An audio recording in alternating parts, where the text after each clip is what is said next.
Environment decides our moods, our emotions, our thoughts, our actions, and based on that, our genes also changes. Automatically, it adjusts itself based on our moods. Sometime in 1981, I was with Babuji Maharaj. He was sitting in one corner and he was trying to walk, I thought, towards the door to enter his bedroom. But suddenly he turned towards me where I was seated and he expressed very profound things. And he said, I am changing the genetic pattern of human race. I was very young then, I was hardly 23, 24. And I didn't understand the impact of what he was saying. I didn't even understand what Babuji meant by genetic mutation. I thought, oh wow, maybe he's talking it from his hat. And being a pharmacy student, I was analyzing, but at the same time, I knew in the heart of my heart that yes, it is possible. When Babuji decides to do it, it is possible. But Babuji cannot do anything unless and until we all come together. And what is meant by coming together? Coming together the way we are is not going to change anything. Coming together of like minded people with evolved consciousness is meaningful. And our consciousness can change only when we practice diligently, the way it is prescribed. Unless and until each one of us carry that signature consciousness,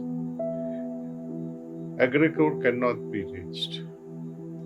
And unless a certain population within the community come together and reach this climax of consciousness, till then it's not going to happen. See? And when we are studying some scientific researches these days, that it is the environment that changes the genetic disposition. It's a proven scientific fact. Depending upon the environment in a family, the child's growth is also determined accordingly. Genetic disposition is already determined by the environment.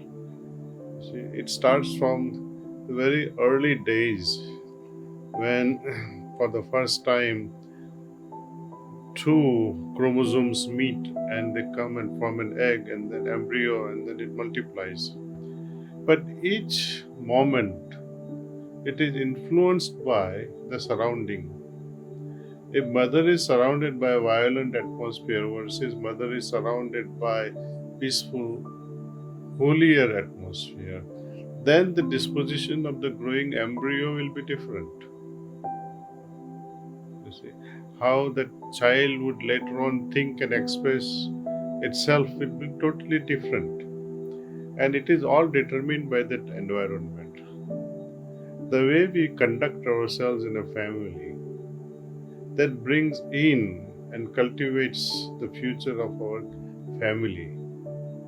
And it continues like that. See? Have you seen one thing that when you visit Smashan Bhumi, for example, where all are in a very sad mood, morose mood, all absorbed in godly remembrance, perhaps, remembrance of the one who is lost, who is passed on. And this atmosphere impacts us equally. And no one can escape this sadness. Likewise, when you go to a party clubhouse and see what happens there, the atmosphere there is different and it impacts you differently.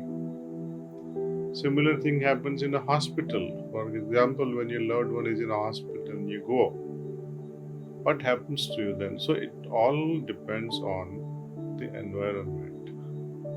Environment decides our moods, our emotions, our thoughts, our actions, and based on that, our genes also changes. Automatically, it adjusts itself based on our moods.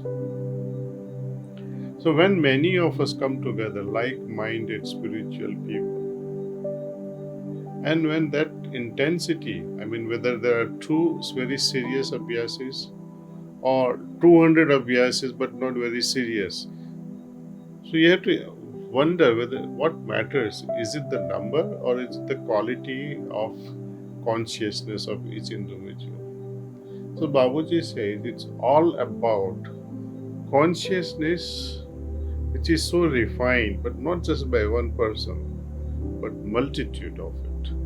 And when that happens and society is impacted, then look at this Madhu, or look at this Nagaraja, or look at this Girish, and they become the inspiration to the society, where one feel like changing oneself and say, wow, Sahaj Mark can change me also. If Nagaraj can change, if Girish can change, if Madhu can change, if Kaushika can change, I can also change.